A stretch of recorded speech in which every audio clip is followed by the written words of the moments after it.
మనకు కొండంత అండగా నిలిచేవాడు. మనసులో తలచిన వెంటనే గుండెల నిండా ధైర్యాన్ని నింపగలిగే మహాయోధుడు, అభయహస్తంతో ఎల్లవేళలా మనల్ని కాపాడే ఆ పవనపుత్రుడి ఇప్పుడు మనసారా స్తుతించుకుంటూ శ్రీ పంచముఖ ఆంజనేయ స్వామిగా అవతారమెత్తిన కథ దృశ్య రూపంలో తిలకిద్దాం రండి. ప్రసన్నాంజనేయం ప్రదాయం పవిత్రం భజే పవిత్రం భజే రూపం భజే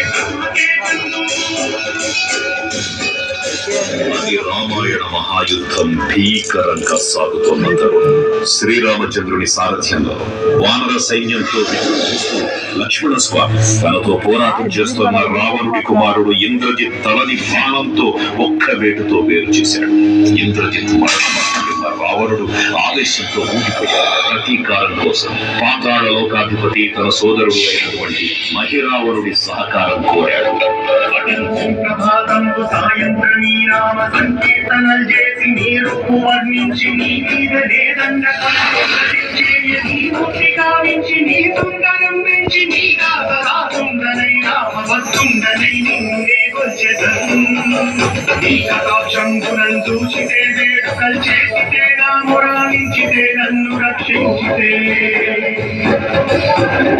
తంత్ర విద్యలో ఆరితేరిన మహిరావణుడి దాడి గురించి విభీషణుడి ద్వారా ముందుగా తెలుసుకున్న హనుమంతుల వారు తన ప్రభువుల విశ్రాంతి మందిరానికి కాపలా ఉండగా ఆ దుష్టుడు లోపలికి ప్రవేశించడానికి పలు ప్రయత్నాలు చేసి చివరికి మాయోపాయంతో విభీషణుడి రూపం ధరించి మందిరంలోకి ప్రవేశిస్తాడు. నిద్రిస్తున్న రామలక్ష్మణులను అపహరించి పాతాళ లోకానికి తీసుకుపోతాడు. అంజనాదేవి గర్భాన్వయాదేవ చిత్తెంత వారన్ దయాశాలి వై సూచియుందాతవై నిలిచియున్ తొల్లి సుగ్రీవకుం మంత్రి పడి స్వామి కార్యార్థమయ్యేగి శ్రీరామ సౌమిత్రులను చూచి వారిని విచారించి సర్వేసు పూజించి యజ్ఞాలు సంపంతో గావించి వారిని సంపించి సతిలకుంటుకే తెంచి శ్రీరామ కార్యార్థమై లంకకే తెంచియున్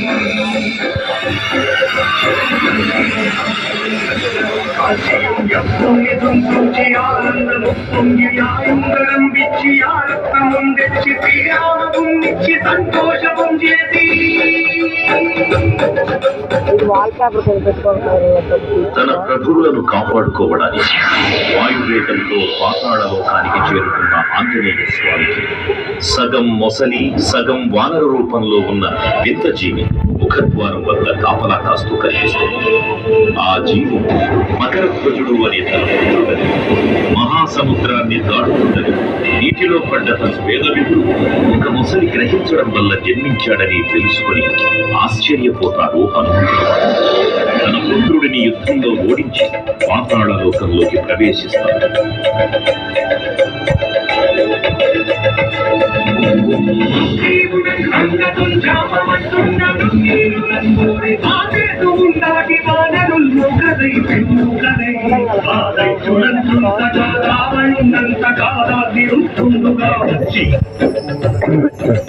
బ్రహ్మాండమైనట్టి ఆ శక్తిని మంచి ఆలస్వడుందింపజానపోతే సంజీవిని తెచ్చి సౌమిత్రికి ప్రాణం రక్షింపగా కుంభకర్ణాదులందోర శ్రీరామమానాగ్ని వారందరిన్ రావణుం సంపదానందమయ్యుండ నవ్వేళుంది భీషణ్వేడుగంతోడు కను వచ్చి పట్టాభిషేకము చేయించి సీతామహాదేవిని తెచ్చి శ్రీరామునిచ్చి అంతన్న యోధ్యాపురం తెచ్చి పట్టాభిషేకము సంరంభమయ్యున్న పాతాళ లోకంలో అడుగుపెట్టిన పవనపుత్రుడు మహిరావణ మరియు అహిరావణ సోదరులు ఈ 5 దిక్కులలో ఉన్న 5 దీపాలు దీపాలను ఒకేసారి ఆర్పడం ద్వారా మాత్రమే వారి మరణం సంభవిస్తుందని చెప్పారు. అప్పుడు మహాబలి 5 ముఖాల ధారణ చేసి పంచముఖ ఆంజనేయునిగా అవతరించి ఏకకాలంలో 5 దీపాలను ఆర్పివేసి ఆ దుష్ట సోదరులను తుదముట్టిస్తారు. ఈ కథ నాకెవ్వరు మీరేనంటూ మంచి శ్రీరామ ప్రశస్తంగా నిన్ను సేవించి నీ కీర్తన చేసిన పాపముఖమై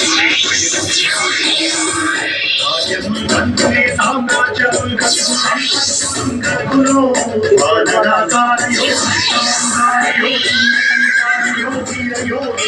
నీవే సమస్త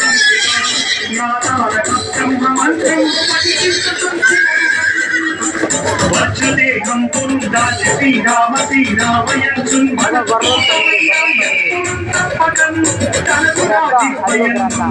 దీర్ఘదేహం త్రైలోక్య సంచారివై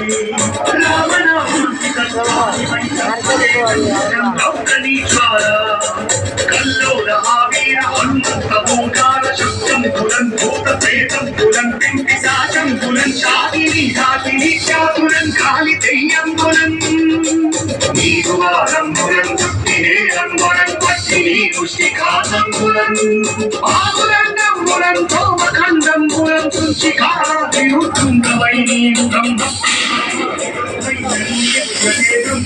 చూచి కాలోని నా నరసింహయంసు దయా దృష్టి వీక్షించి నన్నేలు నా స్వామి ఓ ఆంజనేయ నమస్తే సదా బ్రహ్మచారి నమస్తే నమో వాయుపుత్ర నమస్తే నమః.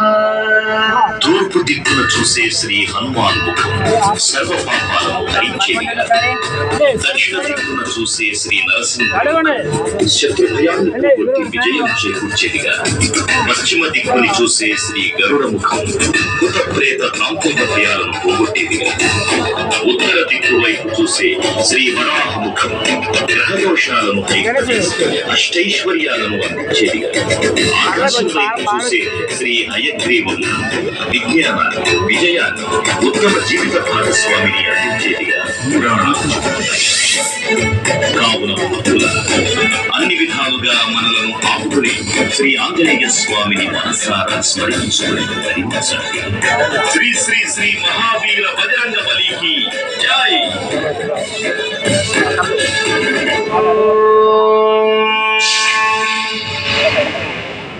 జై శ్రీరామ్, జై జై శ్రీరామ్.